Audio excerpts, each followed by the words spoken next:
I went to Rotary clubs. I went to, in the San Francisco Bay Area, there are 250 Rotary clubs. I went to 50 Rotary clubs through a year, and I would call each president of the Rotary Club. You can't technically sell anything, sell a business, but I said I would like to do a 50-minute talk about independent filmmaking. And I'm your independent filmmaker in your neighborhood. Yes, don't turn off your set. It's and I raised $100,000 in a year, and it is truly you hone your story. This is how you come to know what your story is. That you tell the story. You have 5 minutes to say it, 5 minutes to kind of run up to what the story is, and 5 minutes to wrap. The reason why you are all here is that you folks, are the ones that make independent films important to you and to your community. Because it takes people like you that make it happen. You, the viewers of PBS, you, the investors out there, and then you said, for more information, just contact me later, and you haven't sold anything. So I would do that, and as I would tell the story for this other dramatic feature, I was changing and modifying the story so that I could actually say it in 5 minutes. And I would have people hanging on the edge of their seats. And then I would gather them later, and there would be an investment party at someone's rich house. And then there would be booze and food and cheese, and now we can talk about, let's invest. And there you go. And I will still use that because it's in the flesh. I use that even now in this internet stage, this era that we're living in, because people aren't expecting that kind of warmth and contact to you, who are the business manager of the project as a producer. And I protect the director, the creator. She's special. We're going to talk business, and we're going to make the film together, but everything gets passed through me as the producer, and I'm going to make you feel comfortable about what you're investing in. You're investing in us. We're just like you. So that's how I still approach people that way. And it could be very successful, but it takes your absolute dedication to the story. As you said, people feel your compassion, your why you want to make this film, and they want to make this film. They do. They get invested. Now, Bob, although this question's for all of you, you mentioned that you always think each picture is going to be smooth sailing, from the get-go. What is like that about cooking dinner, though? You know what I mean? So, Well, what kind of stumbling blocks do you run into that maybe were unexpected stumbling blocks in the production of a film?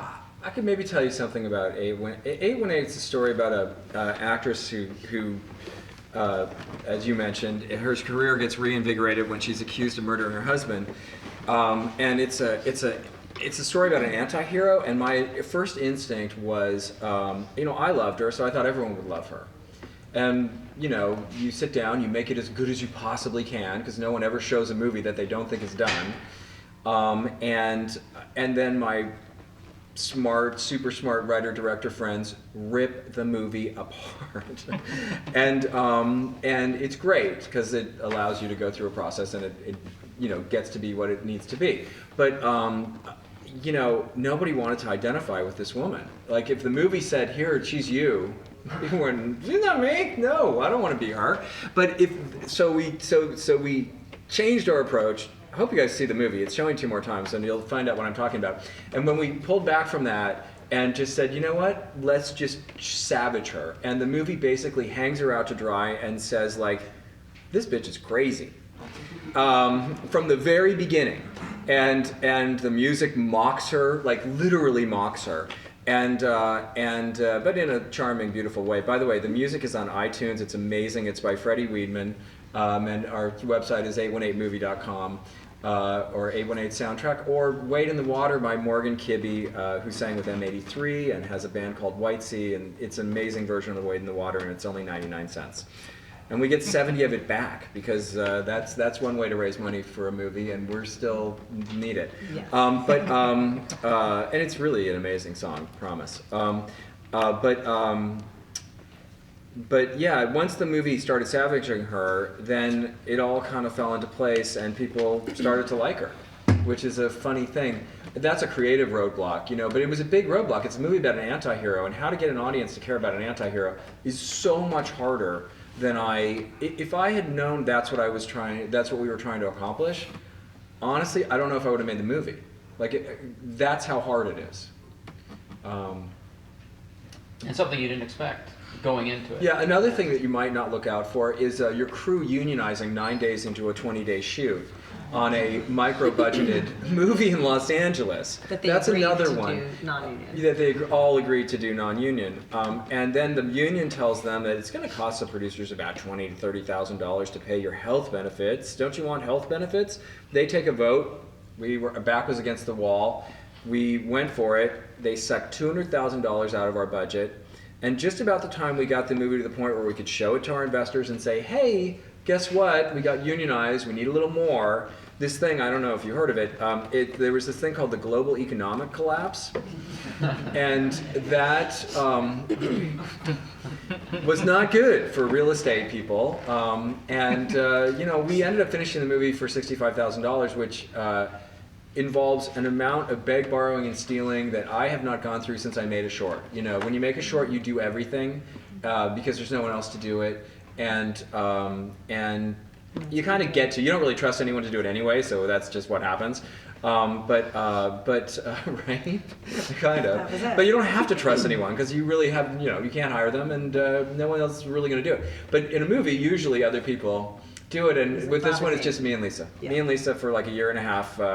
Hey, can you do the sound for X amount of money? And you just keep looking till someone says yes, and then you figure out that, no, my God, you can't do our sound, you're terrible, and then you look for another one. Right. I mean, it's and the people who did our sound are amazing, and it was based on relationships that we had, and fortunately we did have those relationships to call in. But even with all that in place, finishing a movie for $65,000 that you had budgeted for $200,000 is an incredibly, incredibly difficult thing, and nothing you can't. That stuff happens every single day when you shoot a movie on a low budget. Some of those movies never finished. Like the fact that we got unionized, it was all about just, okay, let's just finish shooting the movie. Like once we at least have the movie in the can, we'll figure out what to do then. But there's plenty of movies that never finish. I think there's the documentary about the making of Don Juan DeMarco that Jonathan Demme was making with Johnny Depp.